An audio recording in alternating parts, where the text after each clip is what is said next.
The stagecoach lurched off the military road in a scream of splintering wood, and flames were already licking up through the floorboards when Sarah Winslow reined her mare hard against the ditch grass and understood, in the space of one breath, that two men were going to die inside that carriage unless she did something about it right now.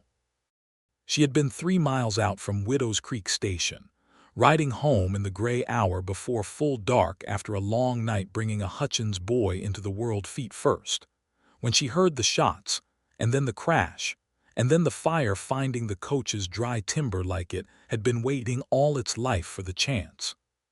She did not think about the two men in the road with rifles who had done the shooting and were even now spurring their horses away north into the sage.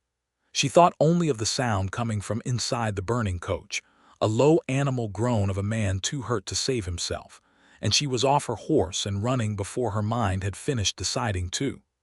The door was jammed. She kicked it twice with her boot heel, felt the wood give, and threw herself back from the wash of heat that came pouring out. Inside, slumped against the bench with blood running from a gash above his eye and one wrist manacled to an iron ring bolted into the coach wall, was a man she had never seen before in her life. His hat was gone. His shirt was already scorching at the collar. "Give me your hand," Sarah said, and when he did not move fast enough she seized his good wrist herself and hauled with everything her 5 feet and 6 inches could offer, which was not much against a man his size, except that something in him woke at her touch and he came half upright and threw his weight toward the door with her. The chain would not let him go far. "There's a key," he said, voice thick. "The deputy has it. He's up front. He is not moving, ma'am. I do not think he is moving at all." Sarah looked past him to where the driver's box had been. The heat answered that question for her. She looked back at the iron ring bolted to the coach wall, glowing now at its edges, and made the only choice there was time to make. She snatched the fire axe clipped beside the door, the one every coach carried against washouts and fallen timber, and brought it down twice across the wood around the ring until the bolts tore free of rotten, burning oak, and the chain came loose with the ring still hanging from it like some terrible piece of jewelry. She dragged him out into the road by his collar and his belt, both of them coughing, and got him 20 feet clear before the whole coach went up with a roar that singed the hair on her arms even at that distance. He lay on his back in the dirt with his manacled wrist raised, staring at the fire and then at her, and said the first thing that came into his head, which was, "You should not have done that." "You are welcome," Sarah said, and pressed her palm hard against the gash on his forehead to slow the bleeding, and it was only then, with his blood warm between her fingers and the coach fire painting his face orange and gold, that she saw the folded paper someone had pinned inside his ruined coat pocket, half burned at one corner, the block letters across it still legible enough to read. WANTED. Jedediah Garrett. Murder and cattle theft. Reward offered by Territorial Stock, GROWERS Association. Sarah went very still. The man beneath her hand felt it, the way her fingers had stopped their gentle pressure and gone rigid instead, and he read the understanding crossing her face as easily as she had read the paper. "I did not kill Silas Hoyt," he said. His eyes did not waver from hers, though the fire was climbing higher behind him and throwing long light across the road. "I have said it to every man with a badge from here to Fort Fetterman, and not one of them has believed me, and I do not expect you to be different, but I am saying it to you anyway because you just pulled me out of a fire, and I figure you are owed the truth before you decide whether to leave me here for whoever comes next." Sarah looked at the burning coach, at the dead driver she could not save, at the 2 riders who had done this and were already gone into the hills, and she thought of every birth she had ever attended where a mother swore on her own child's life that she had done nothing wrong, and how a midwife learned, faster than almost anyone, to tell the difference between a lie born of fear and the plain, unadorned sound of a person telling the truth, because the truth was all they had left. Who were the men that did this? She asked instead of answering him directly. "I do not know their names. I know they did not want me reaching Fort Fetterman for trial. A dead man cannot stand up in a courtroom and say his piece. Miss, he stopped, breathing hard, blood still seeping past her fingers. That is the only reason I am alive right now. Somebody wants me silenced worse than they want me hanged proper. Somewhere behind them, in the dark grass at the edge of the road, a horse nickered. Sarah's mare, patient as ever, had followed her down from the road, and now stood waiting with the calm of an animal who had seen a great many strange things in the company of a midwife who never kept normal hours. Sarah looked at the manacle still locked around the stranger's wrist, at the iron ring hanging from the broken chain, and made the second impossible decision of that long night. "My name is Sarah Winslow," she said. "I am a midwife, and I was at Silas Hoyt's ranch the night he died, delivering his daughter-in-law's baby, and there is something I saw that night that has never sat right with me, not once, not in 4 months of trying to make it sit right. So you are going to get on my horse, Mr. Garrett, before somebody comes back to see why that coach is burning without you dead inside it, and you are going to tell me everything. And God help us both if you are lying to me, because I have delivered 11 babies since Silas Hoyt died, and I have thought about that night every single time." Jedediah Garrett looked at her for a long moment, blood and soot on his face, chain still hanging from his wrist, and something in his shoulders came down half an inch, the way a man's does when a weight he has been carrying alone for 4 months finds, for the first time, another pair of hands willing to help him hold it. "Then I suppose," he said, "I had better start talking." They rode north into the dark, away from the burning coach, away from the road toward Fort Fetterman, and toward whatever truth Sarah Winslow had been carrying without knowing its shape since the night Silas Hoyt died. They did not stop until they had put 6 miles between themselves and the fire, in a fold of land where a dry creek bed offered cover, and a stand of cottonwoods broke the wind. Sarah worked the manacle off his wrist with a hairpin and more patience than she let show, and while she did it, Jedediah Garrett told her the whole of it in a low, steady voice. The voice of a man who had rehearsed this account so many times in a jail cell that the words had worn smooth as river stone. He was a rancher, he said, 32 years old, with a spread of land west of Timber Fork that his father had proved up 20 years before. 3 years of drought had near broken him, the creeks running to mud and the grass burning brown by June, and he had taken on a partner, a man named Amos Dunbar, to keep the ranch solvent through the worst of it. Dunbar had seemed a godsend at first, bringing capital and connections, but by the 2nd year of the partnership, Jedediah had begun to notice cattle missing from the tallies, water rights quietly sold off to a mining concern without his knowledge, debts appearing against the ranch that he had never signed for. When he confronted Dunbar, the man had simply smiled and produced papers, real or forged Jedediah still did not know, that made it look as though Jedediah himself had authorized every one of the ruinous deals. "By the time the drought broke," Jedediah said, "I had half the herd I started with and twice the debt, and Dunbar had taken his profit and gone east, and everybody in 3 counties figured I had either been a fool or a thief, and neither one made a man many friends. Then, 4 months ago, cattle had begun disappearing across the whole stretch of the territory, not just from Jedediah's spread but from half a dozen small outfits along the military road, driven off in the night with a skill that spoke of men who knew the country and knew how to move a herd fast and quiet through broken ground. Silas Hoyt, whose land bordered Jedediah's to the east, had lost 40 head in a single week, and had ridden over to Jedediah's place in a fury to accuse him outright, certain that a man half ruined by drought would turn to rustling to save himself. "We argued," Jedediah admitted, "loud enough that half the county heard about it after. I told him I had lost more cattle than he had, and I would sooner shoot myself than steal from a neighbor. He did not believe me.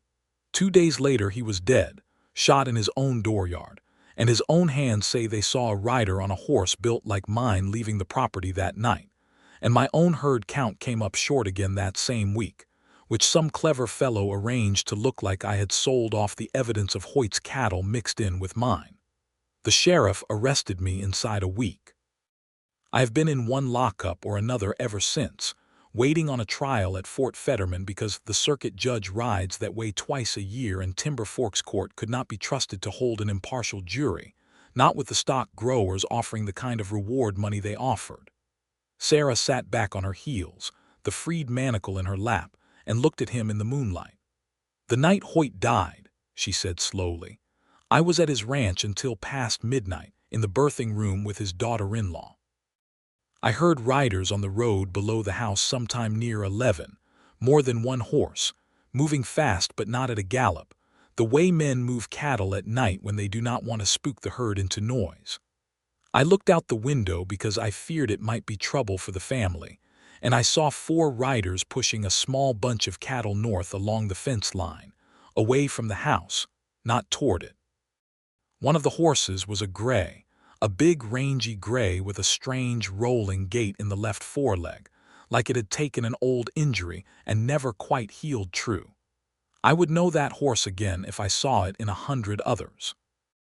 I did not think much of it at the time beyond a moment's worry, because Hoyt's own hands were forever moving stock at odd hours during a drought to find better graze, and I turned back to my work, and it was only the next morning I learned Hoyt had been shot dead somewhere in that same hour.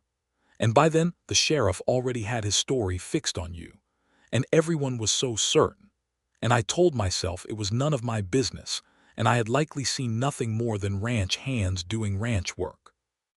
But you kept thinking about it." "I kept thinking about it," Sarah said, "because you do not shoot a man in his own dooryard from horseback and then ride off pushing a bunch of stolen cattle in the opposite direction from your own home, not if your home is west and you are riding north. If you had done it, Mr. Garrett, you would have driven that stock toward your own land, not away from it. Whoever I saw that night was moving Hoyt's cattle somewhere that was not your ranch and was not Hoyt's ranch either. And I have wondered every day since who that could have been and why nobody ever asked me." "Nobody asked you," Jedediah said quietly, "because nobody wanted a witness who might complicate a story that was already convenient for somebody." They looked at each other across the small fire Sarah dared to build once she judged them far enough from the road, and something passed between them that was not yet trust, not fully, but was the beginning of a road toward it. 2 capable people recognizing in each other the particular quality of a person who did not waste words on things that were not true. "There is a settlement 2 days' ride from here," Jedediah said after a while, "a place called Sage Hollow. Métis families mostly, some Cheyenne kin by marriage, been there longer than most of the ranches, running a few hundred head of their own on land nobody else wanted, until the grass got scarce enough that everybody wanted it. There has been talk in Timber Fork, quiet talk, that if the rustling keeps up somebody is going to decide Sage Hollow is behind it, on account of they are the easiest people in this territory to blame and the hardest to get a fair hearing for. If whoever really did this wanted 2 guilty parties ready-made and unable to defend themselves, an unpopular half-breed rancher already convicted in the public mind, and a settlement that never gets believed by any court in the territory, that is about as tidy a frame as a man could build." Sarah felt something cold settle in her stomach, the particular horror of watching an injustice reveal a second injustice hiding behind the first one.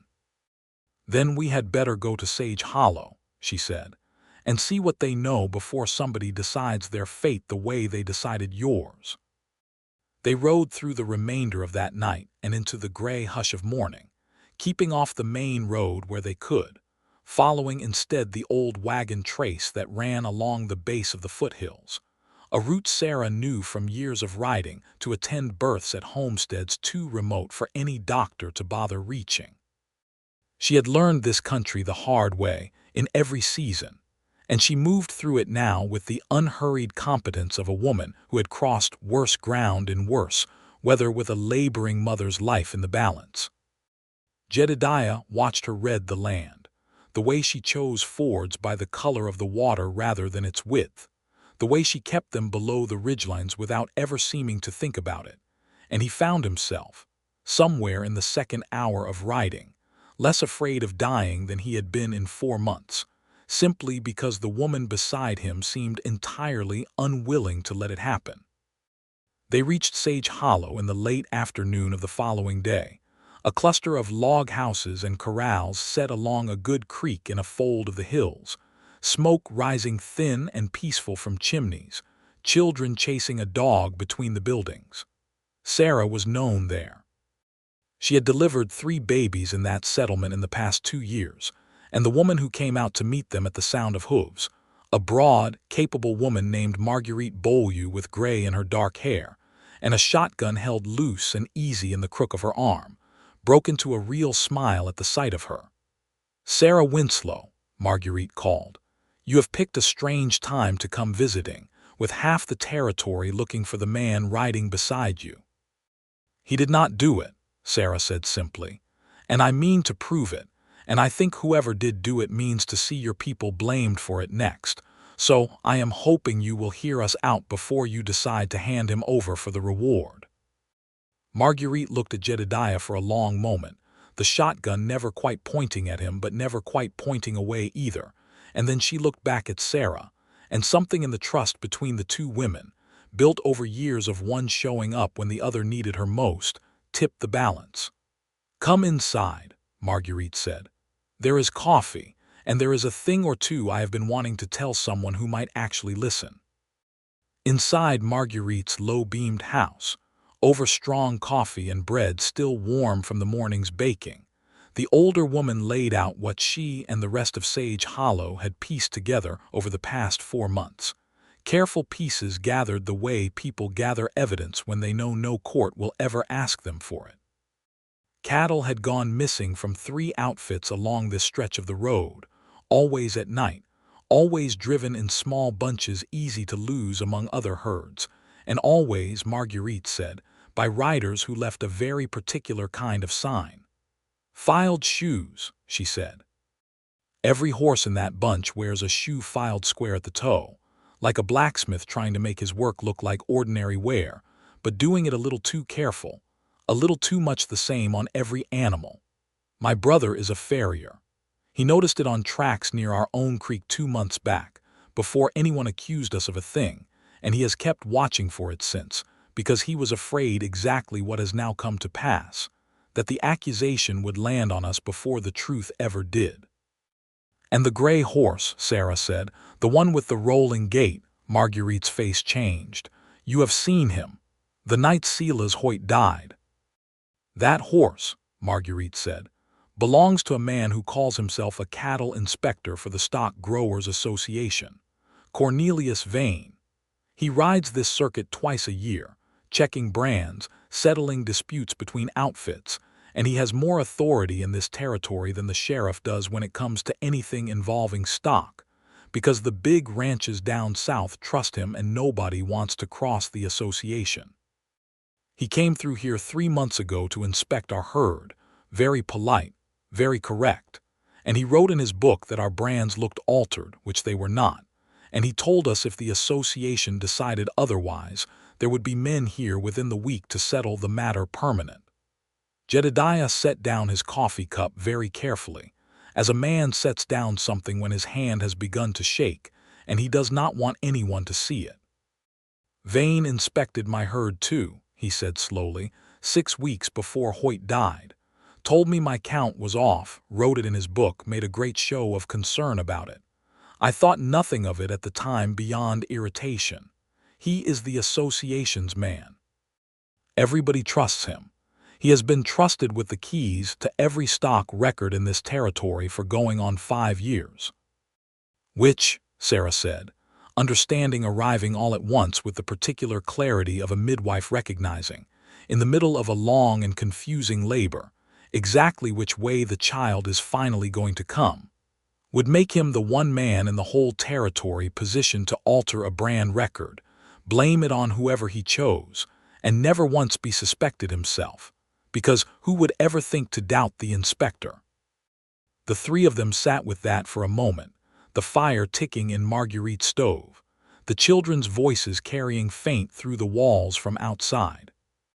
"It is not proof," Jedediah said finally. "A gray horse and a filed shoe and a suspicious record will not hang a man like Vane, not with the association behind him. We need more." "Then we get more," Sarah said, and there was something in her voice, some flint of determination that made both Marguerite and Jedediah look at her. "Because I have delivered babies in every stop between here and Fort Fetterman, and I know the road better than any man on the association's payroll, and I am not about to let a woman I have known for 2 years be blamed for a crime because a man in a fine coat found her people convenient. We go to Widow's Creek Station next. There is a trading post there that keeps a ledger of every hide and every head of stock sold or shipped along this road for the past 3 years. And if Vane has been moving stolen cattle through legitimate channels to sell them off, that ledger will show it, if we know what we are looking for." Marguerite pressed a sack of dried meat and hard bread into their saddlebags before they left, and stood in her doorway watching them ride out. And Jedediah, glancing back once, saw the way she lifted her hand not in farewell exactly, but in something closer to a blessing, the gesture of a woman sending 2 people out to do a dangerous thing and wishing them, with her whole heart, safe home. Widow's Creek Station sat 2 days' ride northeast, a supply post and stage stop that served the scattered ranches and the 2 forts, run by a leathery old widow named Constance Aldous, who had buried a husband to the road's dangers and stayed on anyway because, as she told anyone who asked, the road was the only family she had left. She knew Sarah well, had in fact been present, holding a lantern, the night Sarah delivered her own granddaughter 3 winters before, and she did not so much as blink at the sight of the territory's most wanted man riding in at Sarah's side. "If Sarah Winslow rode in with the devil himself," Constance said, pouring coffee for them both in her cramped back room, "I would pour him coffee too and ask polite questions before I reached for a gun, because that woman has never once in my knowing her been wrong about the character of a person, and I have seen her judge plenty." The ledger, when Constance brought it out, was a heavy thing bound in cracked leather. 3 years of entries in a careful, cramped hand recording every transaction that passed through the station, hides and cattle, and the fees paid to move them onward toward the railhead at Cheyenne. Sarah and Jedediah bent over it together at the small table by lamplight, working backward from the week of Hoyt's death, and it was Jedediah, with a rancher's eye for the particular language of stock tallies, who found it first. "Here," he said, tapping a line dated 6 days after Hoyt died. "A shipment of 40 head sold through this station, brand recorded as belonging to the Rocking H, that is Hoyt's mark, sold on the authority of a bill signed by the estate administrator." Except Hoyt's estate had no administrator appointed yet 6 days after his death. His son was still in mourning, and had not even ridden to town to file the papers. I know because I heard it talked of in the jail. Somebody sold 40 head of a dead man's cattle under his own brand 6 days after he was murdered, and signed the papers themselves. Constance leaned in to look at the signature, squinting in the lamplight, and her face went hard. "That is Cornelius Vane's own hand," she said. "I have seen it a dozen times on inspection papers. He has the authority to certify a brand transfer in cases of estate dispute. It is part of what makes him useful to the association, settling these things fast so ranches do not sit idle waiting on courts. He used that very authority to sell Hoyt's own stolen cattle before anybody thought to ask whose signature ought to have been on the papers instead." Sarah felt the last piece settle into place, with the terrible simplicity of truth finally surfacing after being pushed under for months. "He killed Hoyt," she said, "because Hoyt was about to discover the rustling, or already had. He framed you because you were already unpopular and already a target after the business with Dunbar, and because your land bordering both his and Hoyt's made a rider on a horse like yours a plausible enough sight for false witnesses to swear to. And he has been quietly building a case against Sage Hollow this whole time as insurance, in case anyone ever looked too close at you and needed a second suspect ready to hand. "It still is not enough," Jedediah said, though there was something lighter in his voice now, the sound of a man who has been drowning and finally felt solid ground beneath one foot. "A ledger entry and a horse and a filed shoe. Vane will say the horse is common enough. The signature was a clerical necessity, the timing coincidence. We need him caught in the act, or we need someone willing to testify against him who the association cannot simply dismiss." "There is a man," Constance said slowly, "who has been through here twice in the last month asking after you both, though not out of any friendship. Calls himself Rourke, a bounty hunter working the reward the association posted. He was in 3 days ago asking whether I had seen a woman midwife riding with a wanted man, offered me good money for the information. I told him nothing, because Sarah Winslow does not run with murderers and I know it in my bones, but he will keep looking. And he did let slip, over his second whiskey, that his fee was not coming from any sheriff's office. He said the association itself was paying premium for Garrett brought in quiet, not brought to trial, and that struck me odd enough that I remembered it." Jedediah went very still. "Quiet, meaning dead before I can talk." "Meaning," Sarah said, "that Vane is not simply hoping the courts convict you. He is making certain you never reach a courtroom at all, the same as he tried on the road with that coach. Which tells me he is afraid, Mr. Garrett, and a frightened man makes mistakes, and I intend to be there when he makes his." They left Widow's Creek Station before dawn the next morning, both of them changed by the night's discoveries, moving now not merely as a fugitive and his unlikely protector, but as two people bound together by a shared purpose that had begun, somewhere in the reading of that ledger, to feel like something more than purpose alone. Jedediah found himself watching the sure, quick movement of Sarah's hands as she saddled her mare, the way she checked the mare's shoes and the cinch and the girth all in the same economical motion, and thought that he had known plenty of capable people in his life, but very few who wore their competence as lightly as she did, as though it were simply the natural shape of being alive rather than anything to be proud of. "You keep looking at me," Sarah said, not turning from her saddle, "like you are trying to work out a puzzle." "I am trying to work out," Jedediah admitted, "how a midwife came to know the sign of a filed horseshoe and read a stock ledger faster than most cattlemen I have known." Sarah did turn then, and there was something wry in her expression, a woman long used to being underestimated, and having made her peace with correcting it whenever the moment offered. "My father ran cattle in this territory for 20 years before the fever took him," she said.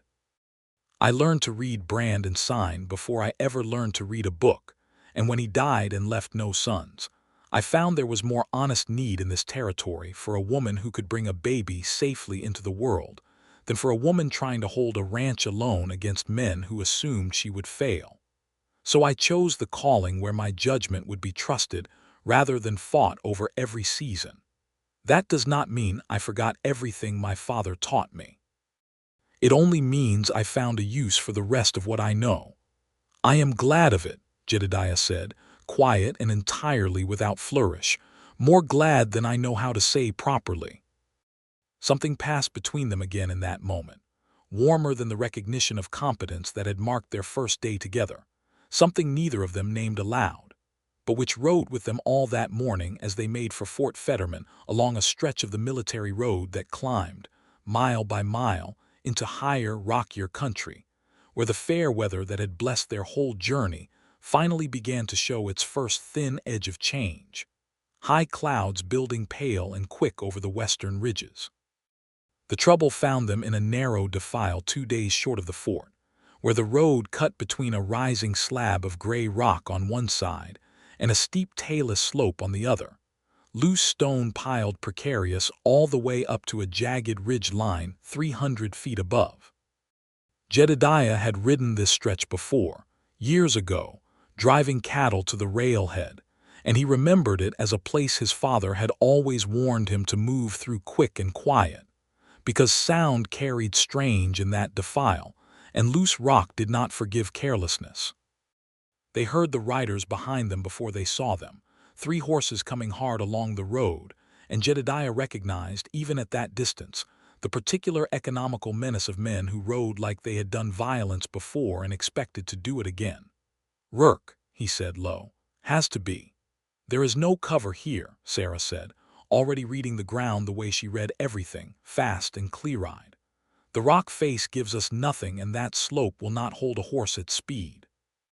"Then we run for the far end and hope the ground opens up," Jedediah said, and they put their heels to their mounts and ran.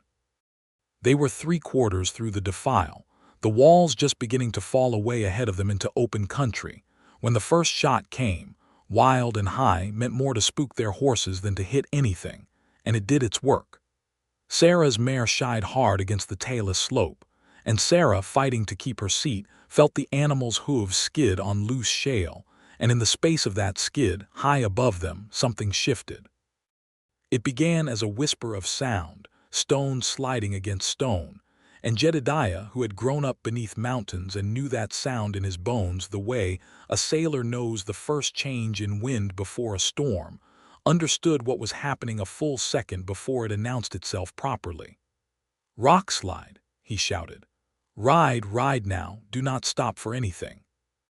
The slope above them was coming down, not all at once but in a gathering rush, boulders the size of barrels bounding free of the mass and crashing into the road ahead, and Sarah's mare, already unsettled, reared hard at the sound and threw her. Sarah hit the ground rolling, instinct alone saving her from breaking her neck, and came up to see her mare bolt clear but a slab of stone the size of a wagon bed sliding directly toward the place where she had fallen. She threw herself sideways, felt the wind of the boulder's passage close enough to stir her skirts, and then the world was noise and dust, and she was scrambling, half-blind, trying to find any direction that was not directly beneath the still-falling slope. "Sarah." Jedediah's voice came through the dust and the roar, and then his hands were on her, hauling her bodily against the rock face on the far side of the road, into a shallow overhang that the main mass of the slide passed over rather than through. Both of them pressed flat against stone, while the world came apart 6 feet away in a thunder of falling rock that seemed to go on far longer than it possibly could have. When it finally stopped, the silence afterward was its own kind of violence, ringing and total, broken only by the settling clatter of the last small stones finding their place. "Sarah."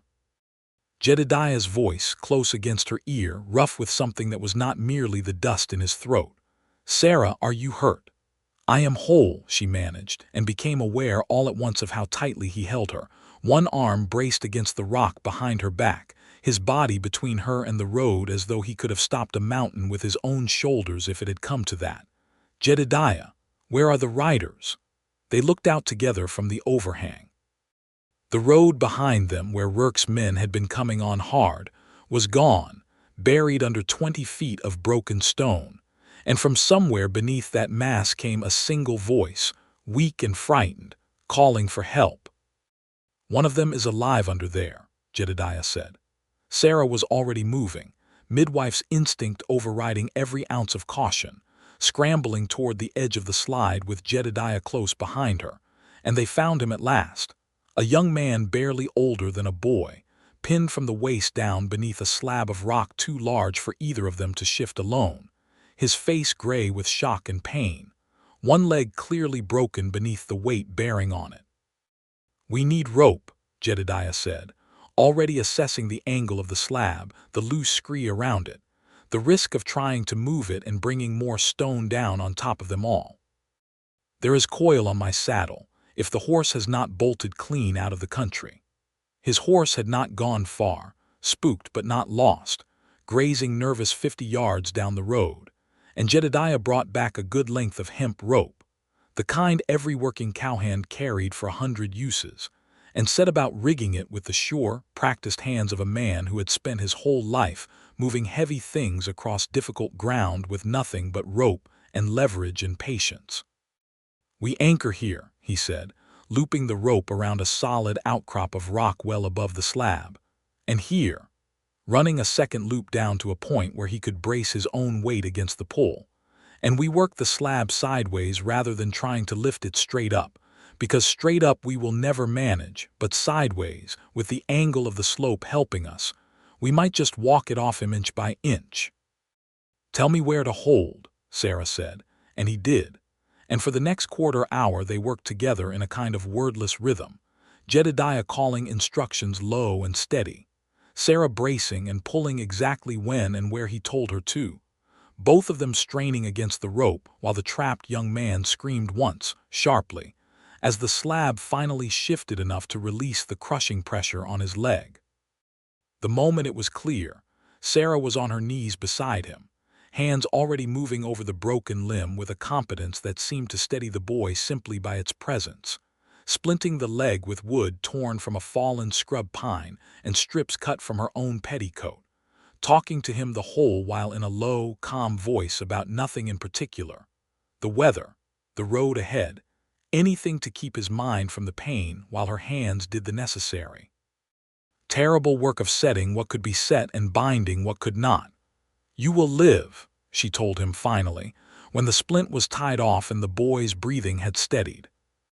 "You will limp for a season, maybe longer, but you will live. And I would very much like to know your name, and why you were riding with men who shoot at strangers in a defile." The boy, whose name turned out to be Nathaniel Cross, barely 19 and clearly terrified in ways that had little to do with his broken leg, told them everything once he understood that the alternative to speaking was being left for whatever came next in that lonely stretch of road. Rourke and his other man, both now presumably buried or fled, had been paid not merely to capture Jedediah Garrett, but, if capture proved difficult, to ensure he did not survive the attempt, and the money for that arrangement, Nathaniel swore, had come through a private account Rourke had bragged about, an account he said was Cornelius Vane's own, separate from any official association funds. He said the inspector wanted it done quiet, Nathaniel said, wincing as Sarah checked the splint once more. Said there was a girl riding with Garrett who had seen something she should not have, back at Hoyt's place the night he died, and the inspector wanted her silenced too, if it came to that, though Rourke did not care for that part of the job and said so more than once. Sarah went cold at that and felt Jedediah's hand find her shoulder, steady and warm, before she had even fully registered her own fear. "He knows," Jedediah said quietly. "Vane knows you saw something that night. He has known all along, or has known long enough to try twice now to make certain you cannot say it in front of anyone who matters." "Then we had better make certain," Sarah said, meeting his eyes, "that I say it in front of the right person before he gets a third chance to stop me." They left Nathaniel Cross at the nearest homestead 2 miles further on, in the care of a rancher's wife who promised to send for a doctor from Fort Fetterman, and rode on themselves toward the fort with a new urgency, both of them aware now that the danger had sharpened into something far more personal than either had understood before.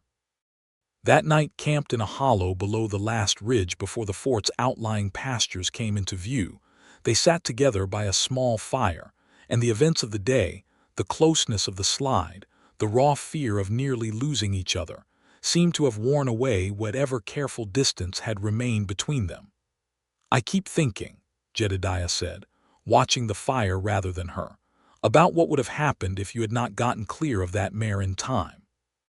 I have known you 5 days, Sarah Winslow, and I do not have the words yet for what the thought of losing you did to me back there, only that it was worse than anything the rock itself could have done." Sarah was quiet a moment, the firelight moving over her face. "I have delivered children into more danger than most people see in a lifetime," she said. "Bad winters, worse roads, mothers I could not always save no matter what I did. I learned early not to let my heart get too far ahead of my hands, because a midwife who is thinking about her own fear instead of the work in front of her makes mistakes that cost lives. But today, when that slab came down, the only thing in my head was you, whether you were safe, whether I would get to you in time if you were not.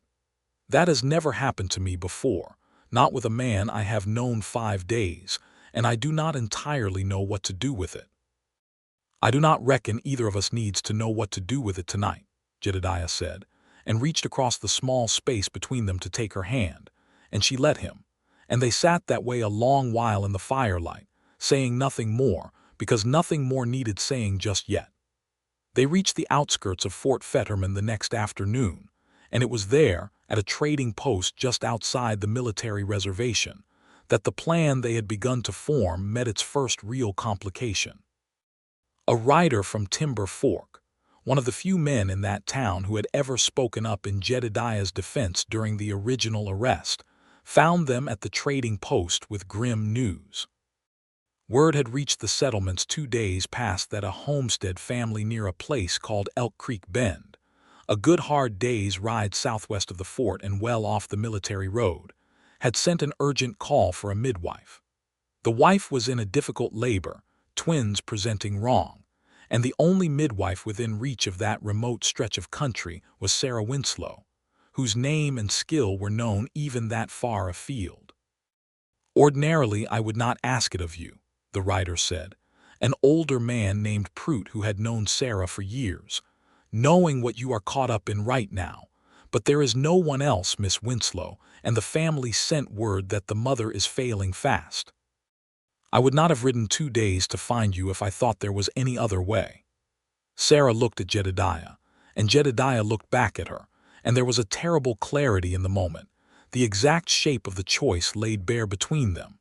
To go with him now, to see the confrontation with Vane through to its end together, or to ride away toward Elk Creek Bend, and a mother and 2 unborn children who would die without her hands and her particular skill. "You have to go," Jedediah said before she could speak, and there was no hesitation in him at all, only certainty. "Sarah, you have to go. That is not a question. I will not have you choosing me over a woman who will die without you, not when I have another way forward."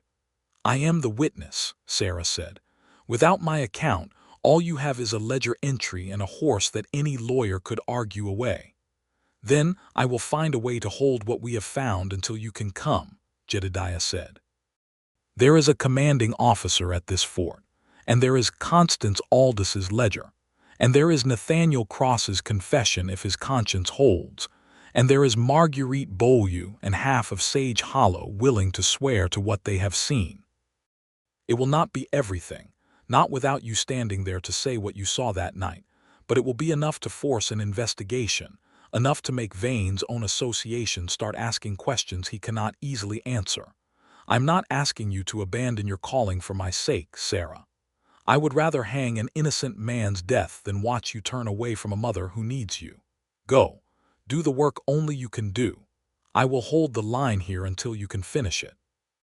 Sarah felt something in her chest that was equal parts grief at the parting and a fierce, startled gratitude, because in 5 days of knowing this man she had begun, without quite noticing it happen, to expect that eventually someone would ask her to choose them over her calling, the way it always seemed to go, and instead he had simply refused to let that choice be asked of her at all. "Come find me," she said, "when it is done, however it ends. Come find me at Elk Creek Bend or wherever the road takes me next, because I find I am not finished with you yet, Jedediah Garrett, not by a long distance." "I will find you," he said, "if I have to ride every mile of this territory twice over to do it." And he kissed her then, quick and fierce and entirely unplanned by either of them, there in the dust outside the trading post with old Prout looking politely away, and it tasted of wood smoke and dust, and something that felt, to both of them, remarkably like a promise. She rode away southwest with Prout before the light failed, and Jedediah watched her go until the trail bent behind a stand of pine and took her from his sight, and then he turned his horse toward Fort Fetterman and the reckoning that waited there, carrying with him a determination sharper than any fear of the gallows had ever managed to put in him. The commanding officer at Fort Fetterman, a weathered colonel named Harmon Whitfield, who had spent 30 years administering justice across a territory too large and too lawless for any single court to properly cover, was not a man inclined to take a fugitive's word over a stock association inspector's reputation. But he was, Jedediah discovered within the first hour of their meeting, a man who took evidence seriously when it was laid before him plainly and without embellishment. Jedediah told his story once, straight through, and then laid the ledger page Constance Aldous had allowed him to copy on the colonel's desk, and told him of Nathaniel Cross's confession, and of the pattern of filed horseshoes that Marguerite Beaulieu's brother could testify to, and of a bounty being paid from a private account for his death rather than his capture, and of a midwife named Sarah Winslow, who had witnessed the true rustlers driving Hoyt's own stolen cattle north on the night of the murder, and could describe a distinctive gray horse with a rolling gait that any man in the territory would recognize as belonging to Cornelius Vane. Colonel Whitfield listened without interruption, his face giving away nothing, and when Jedediah finished, he sat a long moment in silence before speaking. "I have known Cornelius Vane 11 years, he said finally. Trusted his brand inspections on this fort's own beef contracts more than once. If what you say is true, Mr. Garrett, he has made a fool of me and every rancher in this territory for longer than either of us would care to admit.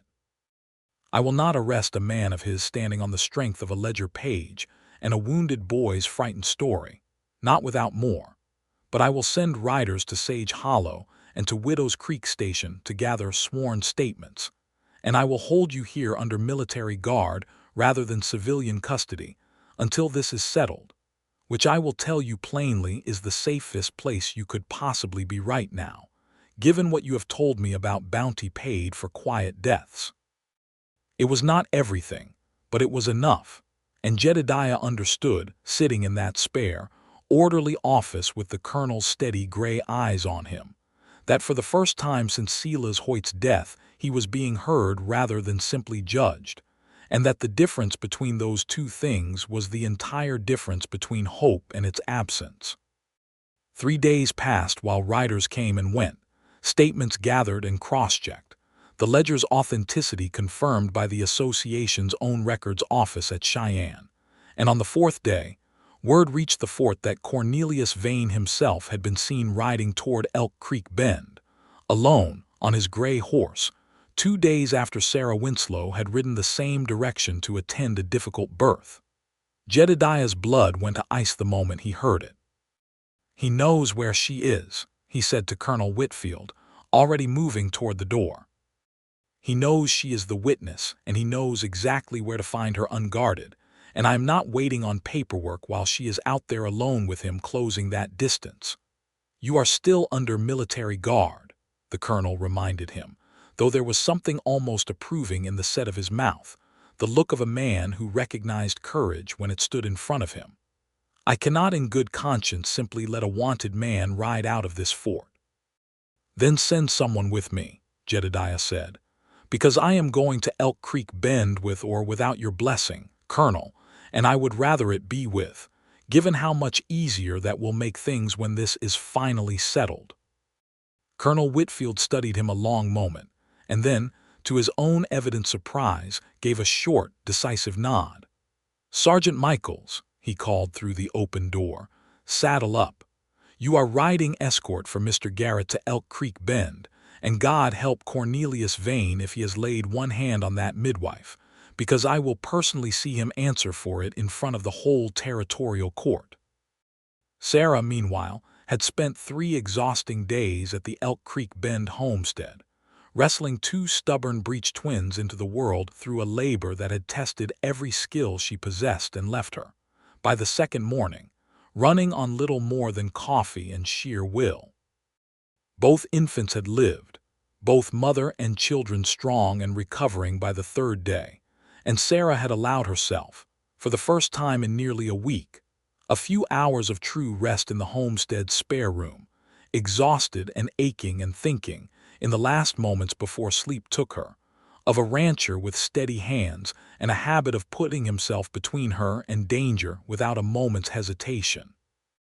It was the sound of a single horse approaching at an unhurried walk that woke her from that rest, and something in the deliberate quiet of the approach, the absence of any call or greeting a friendly rider would have offered, brought her instantly and completely alert.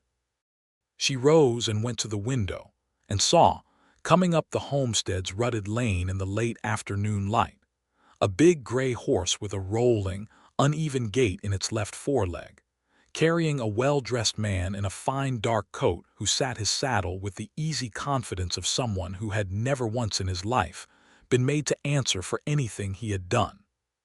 Sarah's heart went cold and clear all at once, fear and resolve arriving together the way they always had for her in the worst moments of difficult births, when there was no room left for panic because panic helped no one. She went to the Homestead family, quickly, quietly, and told the rancher's husband to take his wife and the newborn twins into the root cellar and bar the door and not come out for any reason until she called for them by name. And the man, seeing something in her face that brooked no argument, did exactly as she said without a single question. Then Sarah Winslow took up the shotgun that stood by the homestead's door, checked that it was loaded, and stepped out onto the porch to meet Cornelius Vane alone.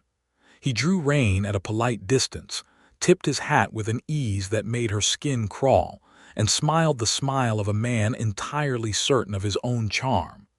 "Miss Winslow," he said, "I have been hoping to make your acquaintance properly for some weeks now. I understand you have been keeping remarkable company." "I understand," Sarah said, the shotgun held loose but ready across her body, "that you sent men to kill Jedediah Garrett on the road to Fort Fetterman, and that you have been rustling cattle across half this territory and blaming it on Sage Hollow and on an innocent rancher, and that Silas Hoyt is dead because he found out what you were doing before I ever did." Vane's smile did not waver, but something behind his eyes went flat and hard. "That is a great many accusations for a midwife to be making, Miss Winslow, and I would think carefully before repeating them anywhere a court might hear." "I intend to repeat them in exactly such a place," Sarah said. "I saw your horse the night Hoyt died, driving his own stolen cattle north away from his ranch, at the very hour he was shot. I would know that Gray's Gate anywhere, Mr. Vane, and so would any farrier or rancher in this territory, once I describe it to them properly.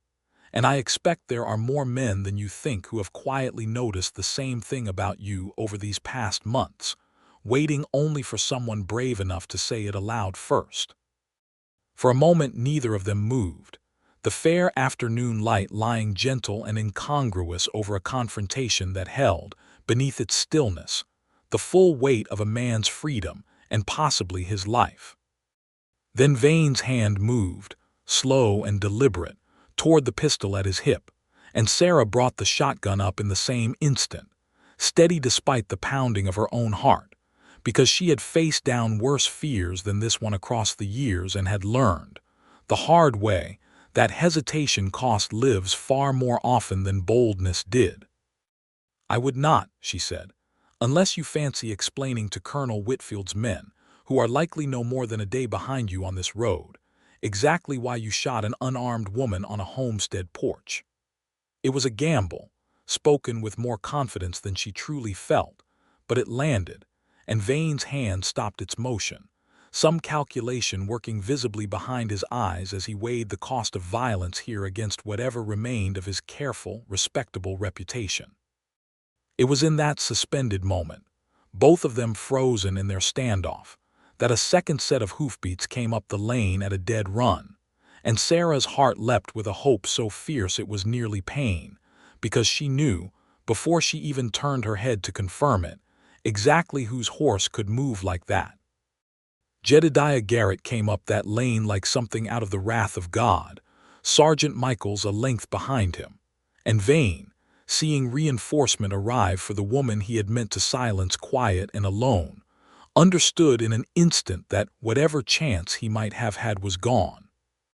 He wheeled the gray hard, meaning to run, and Jedediah, without slowing his own horse, drew the coiled rope from his saddle in one smooth motion, the same rope that had freed a trapped boy from beneath a mountain of stone 3 days before, and threw a loop that caught Vane clean around the shoulders and hauled him bodily from his saddle before the gray had gone 20 feet. Vane hit the dusty lane hard, the wind driven out of him, and Sergeant Michaels was on him before he had even finished gasping for breath, pinning his arms and reciting, in the flat, official voice of a man well practiced at it, the beginning of an arrest that would, in the weeks that followed, unravel into a full confession, once Vane understood exactly how much evidence had already been gathered against him, and how little chance remained of talking his way free. Jedediah swung down from his horse before it had fully stopped moving and crossed the last few yards to Sarah in 3 long strides, and she came off the porch to meet him, the shotgun forgotten, and for a moment neither of them said anything at all, simply held on to each other in the fading afternoon light with the particular fierce relief of 2 people who had each, separately, spent the last several days imagining every possible way the other might come to harm. "You came," Sarah said finally, into his shoulder. "I told you I would," Jedediah said. "I meant it. I will always mean it, Sarah, every word." Vane's confession, given 3 days later in Colonel Whitfield's own office at Fort Fetterman under the weight of evidence he could no longer deny, laid bare the full shape of what he had done. He had used his position as inspector to alter brands and cover the theft of cattle from small outfits across the territory for the better part of 2 years, moving the stolen stock through legitimate channels at Widow's Creek Station and other posts along the road, always careful to keep the scale small enough at any single ranch to escape serious notice. Silas Hoyt had grown suspicious after losing cattle twice in one season and had confronted Vane directly, threatening to write to the association's central office in Cheyenne. And Vane, faced with the collapse of a scheme that had made him a wealthy man well beyond his official salary, had ridden to Hoyt's ranch that night with 2 hired men and shot him where he stood. Jedediah Garrett, already unpopular after the ruin brought on by Amos Dunbar, had made a convenient scapegoat, a man whose horse was similar enough to explain a false sighting, and whose reputation was already too damaged to survive a serious accusation. The confession, combined with the ledger evidence, Nathaniel Cross's testimony, Marguerite Beaulieu's account of the false brand inspection at Sage Hollow, and Sarah Winslow's own sworn statement describing the gray horse on the night of the murder, was more than sufficient. Colonel Whitfield, exercising the authority of a territory where military justice still carried real weight on the frontier, formally cleared Jedediah Garrett of all charges before a gathering that included representatives from Timber Fork, from Sage Hollow, and from the Stock Growers Association itself, who were, by all accounts, considerably more embarrassed by Vane's exposure than sympathetic to the man they had trusted for so many years. Sage Hollow's name was cleared alongside Jedediah's, the false brand inspection struck from the association's records, and Marguerite Beaulieu, when the news reached her, was said to have wept with relief in a way none of her neighbors had ever seen from her before, because she had spent months quietly bracing her whole community for a violence she had feared could not be turned aside once it began to gather. Amos Dunbar's earlier betrayal, while separate from Vane's crimes, was also formally addressed once Jedediah's name was cleared, and he had standing again to pursue the matter properly. A territorial land office review, prompted by Colonel Whitfield's own inquiry, found several of the forged water rights transfers invalid and restored a portion of Jedediah's original holdings. Not everything that had been lost across 3 hard years, but enough, combined with the return of stolen cattle recovered from Vane's hidden holding pens in a box canyon 2 days from Fort Fetterman, to give Jedediah's ranch a real chance at recovery for the first time since the drought had begun. It was on the ride back from Fort Fetterman, a full month after the burning stagecoach had first thrown them together, that Jedediah finally asked Sarah the question that had been building in him since the moment he watched her ride away toward Elk Creek Bend, and understood with total clarity that he did not intend to spend the rest of his life without her nearby.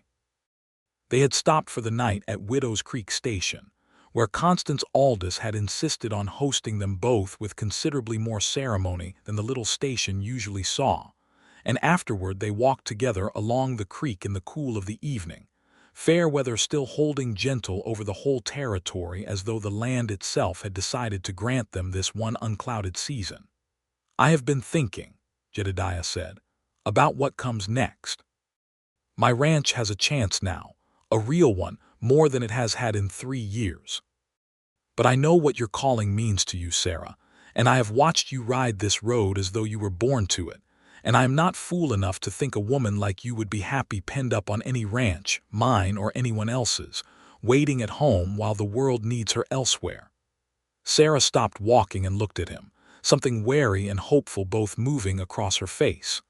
"What are you asking me, Jedediah Garrett?" "I am asking you to marry me," he said, plain and direct, the way he said most things that mattered to him. "And I am asking it knowing full well that it cannot mean you giving up the road, because that road is who you are, same as this land is who I am. My ranch sits nearly at the center of this whole stretch, between Sage Hollow and Widow's Creek Station and Timber Fork, and the fort besides. I am proposing we make it a way station, Sarah, a place with a proper room set aside for your medicines and your instruments, horses always ready and rested for you to take when a call comes, and a husband who will ride with you himself whenever the road looks too dangerous to travel alone, not because I doubt your judgment, but because I would rather be beside you than lying awake at night wondering if you are safe. I am not asking you to choose between me and your calling. I already made that choice for myself back at Fort Fetterman, when I sent you to Elk Creek Bend instead of asking you to stay. I would ask the same of myself every day for the rest of my life if it meant keeping you exactly as you are." Sarah felt something in her chest open fully for the first time in longer than she could remember, the particular relief of being seen entirely and loved for the whole of what she was rather than some smaller, safer version of it. "I have watched women give up everything that made them themselves for the sake of a marriage," she said slowly. "And I swore a long time ago I would rather ride this road alone until I was old and gray than do the same. But you are not asking me to give anything up, Jedediah. You are asking me to build something bigger than either of us could build alone. I think that is the only kind of asking I would ever have said yes to." "Is that a yes, then?" "That," Sarah said, closing the distance between them, "is absolutely a yes." They were married 3 weeks later at Jedediah's ranch, in a ceremony small and warm, and gathered from every corner of the world they had crossed together.